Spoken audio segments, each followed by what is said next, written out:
En 1911, durante la crucial batalla de Ciudad Juárez, le tocó atender a un herido de gravedad muy particular, Francisco I. Madero.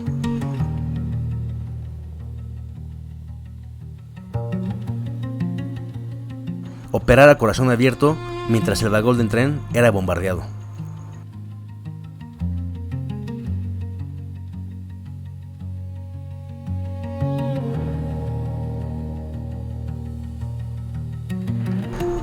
Sean bienvenidas y bienvenidos a este podcast La Nada del Todo, episodio número 36. Soy su amigo Chimal del Mal y ahora estamos en el norte de México, a principios del siglo XX. El aire huele a pólvora, a tierra seca y a sangre. En el interior de un vagón de tren convertido en un hospital ambulante de la División del Norte, las balas enemigas perforan las láminas de madera. El caos es total. Allí en medio del infierno, un hombre sostiene un bisturí con una calma que desafía la muerte. No grita, no tiembla. Viste el uniforme verde oliva del ejército de Pancho Villa, pero sus facciones no son norteñas, ni sus ojos han visto el suelo mexicano crecer. Ese hombre es un cirujano de campaña, un capitán del ejército revolucionario, un hombre que semanas atrás curaba las heridas del mismísimo Francisco I. Madero. Pero hace apenas unos años, su nombre no era José Genaro. Su nombre era Kingo, y su hogar estaba a más de 11,000 kilómetros de distancia, en las costas de Fukuoka, Japón. ¿Cómo termina un joven educado bajo la estricta disciplina del Japón Meiji, convirtiéndose en el médico samurái de la revolución más sangrienta de América Latina? ¿Cómo pasa un fugitivo de los cafetales de Chiapas a ser el fotógrafo que relató los bajos fondos, el jazz y el peligro de la Tijuana de los años 20? Súbanse al tren, amigos, porque hoy, en La Nada del Todo, desenfundamos la historia, encendemos la lente y nos adentramos en la increíble, peligrosa y fascinante vida de un héroe olvidado de dos mundos, Kinjo no Naka. La niñez de Kinjo no Naka es el prólogo perfecto para entender la templanza y el carácter que demostró más tarde en su vida. No fue una infancia de privilegios, sino de arraigo a la tierra, disciplina y lamentablemente de una gran pérdida. Kinjo nació el 2 de diciembre de 1889 en una pequeña aldea de la prefectura de Fukuoka, en la isla de Kyushu, al sur de Japón. Su familia era de origen humilde, dedicada principalmente a las labores del campo y a la pesca. Crecer en la provincia de Fukuoka a finales del siglo XIX significaba estar inmerso en un Japón que transitaba pasos agigantados de la era feudal de los samuráis a la modernización de la era Meiji. Sin embargo, en el entorno rural de Kinjo, las tradiciones seguían intactas. Desde muy pequeño fue educado bajo los valores tradicionales del esfuerzo, el respeto absoluto a los mayores y una resistencia estoica ante las dificultades, el concepto japonés del gaman, que significa aguantar lo insoportable con paciencia y dignidad. Aunque no hay registros de que tuviera una educación formal en medicina en Japón, en su entorno familiar y comunitario aprendió los rudimentos de los remedios naturales, el uso de plantas medicinales y la atención básica de heridas, algo común en las zonas rurales apartadas. Esta sensibilidad fue la semilla de lo que después haría que en los campos de batalla mexicanos. El evento que cambió el destino de Kinjo para siempre ocurrió cuando apenas era un niño entre 9 y 10 años. Su madre falleció.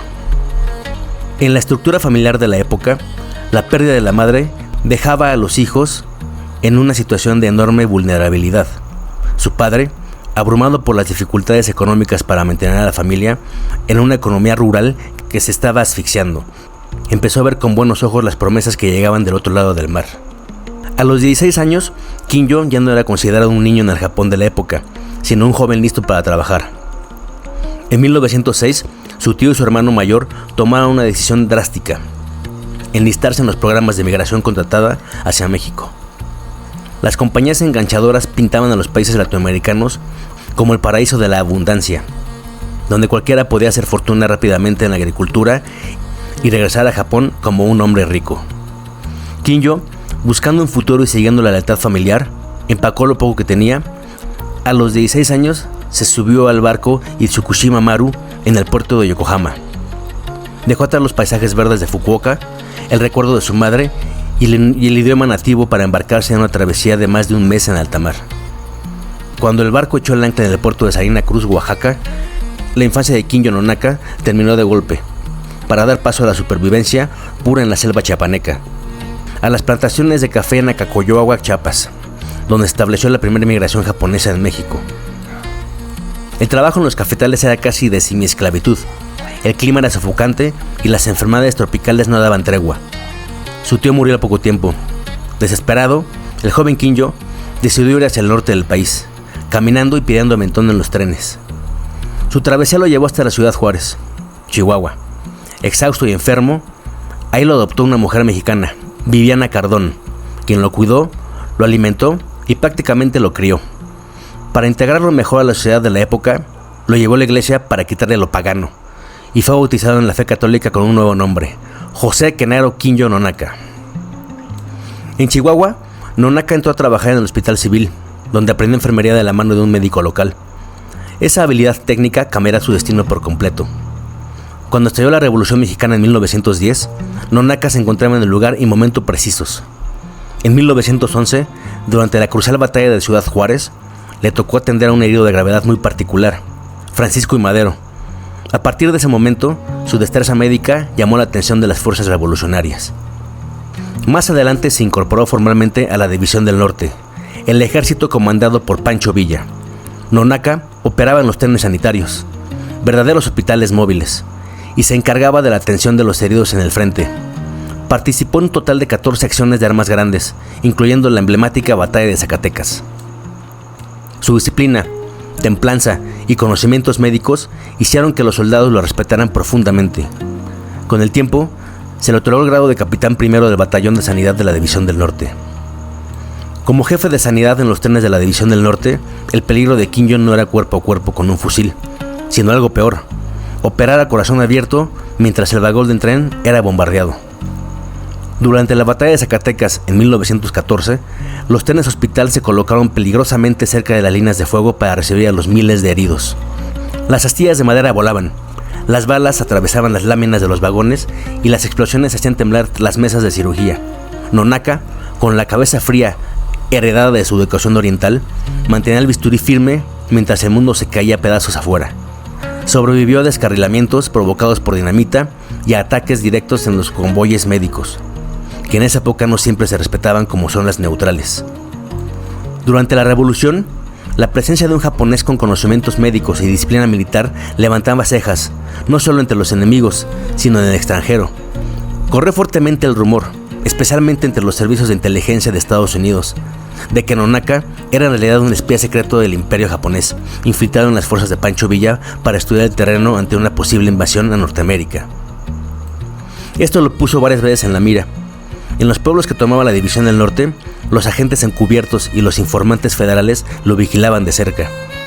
Nonaka sabía que un paso en falso o ser capturado por el bando contrario bajo el cargo de espionaje internacional significaba el paredón de fusilamiento inmediato, sin derecho a juicio.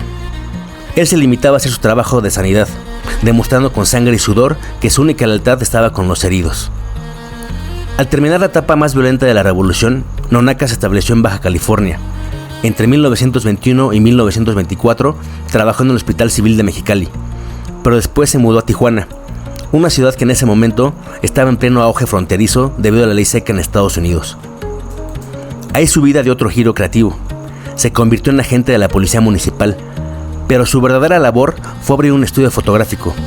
Consiguió una plaza como fotógrafo oficial del Departamento de Policía y del Gobierno del Estado. Durante las décadas de 1920 y 1930, Nonaka retrató las dos caras de Tijuana: eventos deportivos, paisajes, la construcción de la Presa Rodríguez y las visitas de celebridades al casino de Agua Caliente. Fotos policíacas de arrestos, escenas del crimen, el submundo de los bares y la vida cotidiana de los habitantes comunes. Nonaka cargaba con aquellas cámaras enormes de la época, con tripiés de madera y pesadas placas de vidrio. Tijuana era una ciudad sin ley debido a la prohibición en Estados Unidos, llena de cantinas, casinos y marineros gringos buscando juerga. Nonaka se aparecía en las madrugadas en las celdas o en las escenas de riñas callejeras. Los detenidos, que muchas veces estaban completamente ebrios o bajo los efectos de sustancias, se despertaban o reaccionaban ante un hombre japonés que, sin medir palabra, montaba un aparato gigante, se cubría la cabeza con una manta negra y de repente provocaba un estallido cegador de luz y humo blanco, por el polvo de magnesio que se usaba como flash. Los detenidos gritaban jurando que era el mismísimo diablo o que le estaban ejecutando, mientras Quinjo, con toda la parsimonia del mundo, guardaba su placa de vidrio, les daba las gracias en un español ya muy norteño y se retiraba a su laboratorio. La vida de Nonaka sufrió un último golpe dramático en los años 40, tras el ataque a Pearl Harbor. El gobierno de Manuel Ávila Camacho cedió a las presiones de Estados Unidos y ordenó la concentración de todos los ciudadanos japoneses que vivían en el noreste del país hacia el centro de la República. A pesar de ser ciudadano mexicano, haber peleado en la revolución y tener una familia establecida, Nonaka tuvo que abandonar Tijuana y mudarse a la Ciudad de México. Allí, junto a otros miembros de la comunidad japonesa, fundó el Instituto Alianza y pasó sus últimos años en una vida más tranquila, hasta su fallecimiento en 1977. Fue enterrado con honores en el Panteón Jardín, envuelto en la bandera tricolor de la patria que lo adoptó y a la que él, a cambio, le entregó su juventud y su sangre. Piénsalo por un momento. La vida de este hombre fue un puente imposible tendido entre dos mundos. Curó los cuerpos destrozados por las balas de la revolución con la misma templanza con la que, años más tarde, congeló el alma de una Tijuana que se debatía entre las luces del jazz y la oscuridad del vicio. A veces pensamos que la historia la escriben solo los grandes nombres que aparecen en las estatuas de bronce. Pero la verdadera historia, la que late, la que duele y la que fascina, la construyen personajes como Kinjo. Hombres que cruzaron océanos huyendo de la miseria, que esquivaron la muerte en el desierto y que decidieron que su destino no estaba escrito en ningún mapa. Él no solo sobrevivió a la tempestad de su siglo, la retrató, la curó y la hizo suya. Se fue el niño de Fukuoka, se fue el capitán de Pancho Villa, se fue el fotógrafo de la frontera, pero nos quedaron sus imágenes, nos quedó su rastro en el polvo.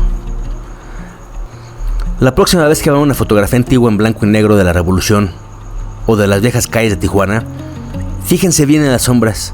Quizás, detrás de la lente, todavía está el capitán samurái, observándonos en silencio, recordándonos que la identidad no es el lugar donde naces, sino el suelo por el que decides luchar. Esto fue La Nada del Todo. Yo soy Chimal del Mal. Puedes seguirme en Facebook e Instagram como Nada del Todo. También en Spotify, Google Podcast, Amazon Music, Deezer. Y ahora les quiero decir que estoy muy contento porque ya también en YouTube como La Nada del Todo Podcast. Si te gustó este episodio y los anteriores, suscríbete, activa la campanita, regálame un comentario y comparte. No te da mucho tiempo y es gratis. Y recuerda que el próximo invitado o invitada puede ser tú. Muchas gracias y nos escuchamos en el próximo viaje a través del tiempo. Los quiero mucho. Bye.